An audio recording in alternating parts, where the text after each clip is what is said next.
When men abandon reason, they find not only that their emotions cannot guide them, but that they can experience no emotions save one, terror.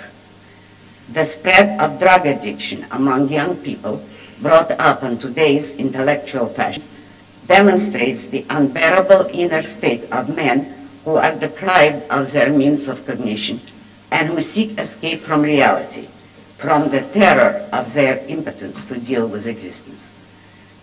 Observe these young people's dread of independence and their frantic desire to belong, to attach themselves to some group, clique, or gang.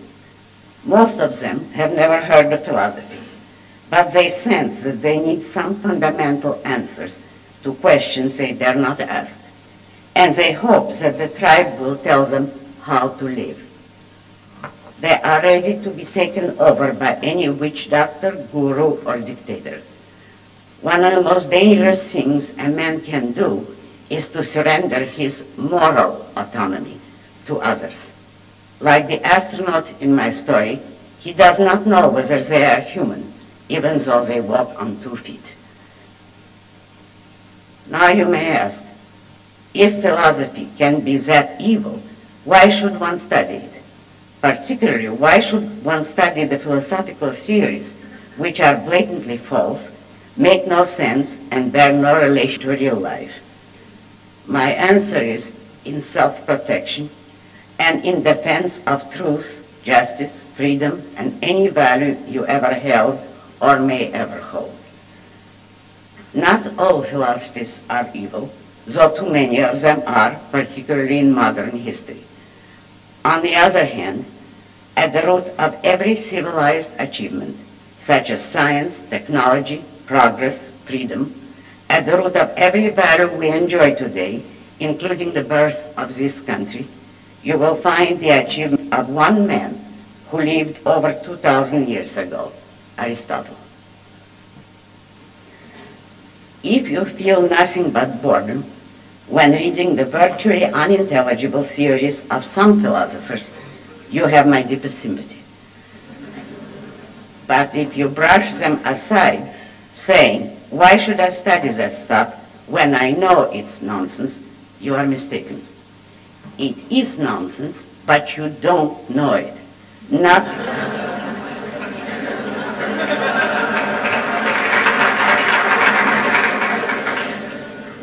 Not so long as you go on accepting all their conclusions, all the vicious catchphrases generated by those philosophers, and not so long as you are unable to refute them. That nonsense deals with the most crucial, the life or death issues of man's existence. At the root of every significant philosophic theory, there is a legitimate issue, in the sense that there is an authentic need of man's consciousness, which some theories struggle to clarify, and others struggle to obfuscate, to corrupt, to prevent man from ever discovering. The battle of philosophers is a battle for man's mind. If you do not understand their theories, you are vulnerable to the worst among them. The best way to study philosophy is to approach it as one approaches a detective story. Follow every trail, clue, and implication in order to discover who is a murderer and who is a hero.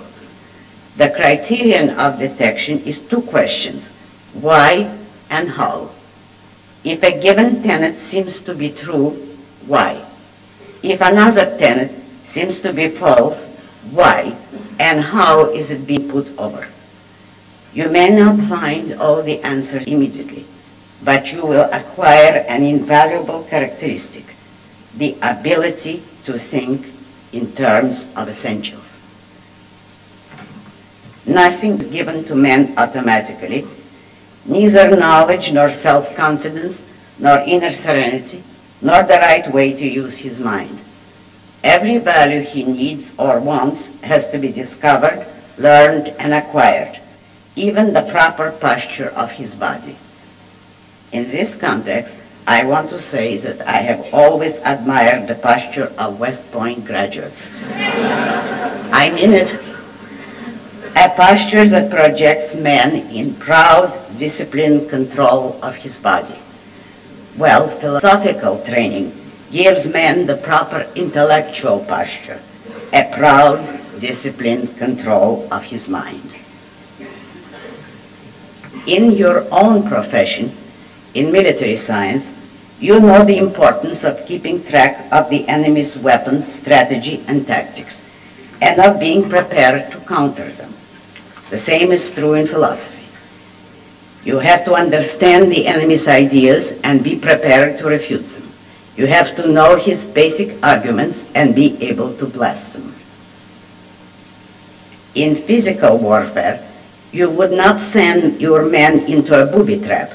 You would make every effort to discover its location. Well, Kant's system is the biggest and most intricate booby trap in the history of philosophy. But it's so full of holes that once you grasp its gimmick, you can diffuse it without any trouble and walk forward over it in perfect safety. And once it is diffused, the lesser Kantians, the lower ranks of his army, the philosophical sergeants, buck privates, and mercenaries of today, will fall of their own weightlessness by chain reaction. There is a special reason why you, the future leaders of the United States Army, need to be philosophically armed today. You are the target of a special attack by the Kantian Hegelian collectivist establishment that dominates our cultural institutions at present. You are the army of the last semi-free country left on earth. Yet you are accused of being a tool of imperialism.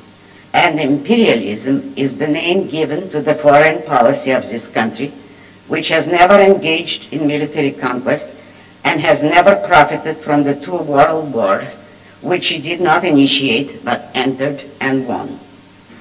It was, incidentally, a foolishly overgenerous policy, which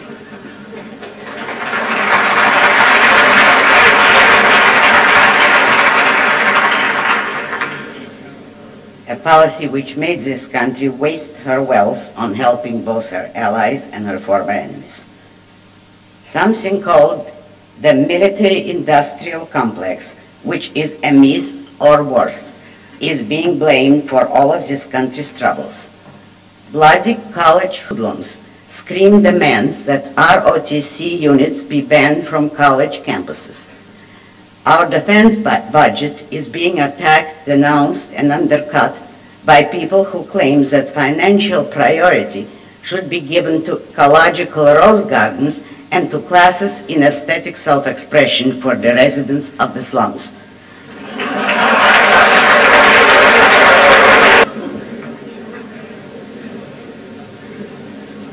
Some of you may be bewildered by this campaign and may be wondering in good faith what errors you committed to bring it about. If so, it is urgently important for you to understand the nature of the enemy. You are attacked not for any errors or flaws, but for your virtues. You are denounced not for any weaknesses, but for your strengths and your competence.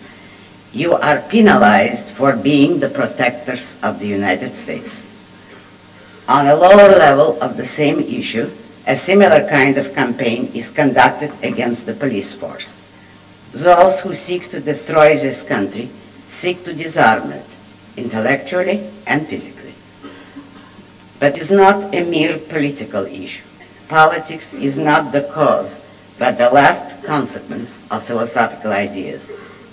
It is not a communist conspiracy, though some communists may be involved as maggots cashing in on a disaster they had no power to originate. The motive of the destroyers is not love for communism, but hatred for America. Why hatred? Because America is the living refutation of a Kantian universe. Today's mawkish concern with and compassion for the feeble, the flawed, the suffering, the guilty is a cover for the profoundly Kantian hatred of the innocent, the strong, the able, the successful, the virtuous, the confident, the happy.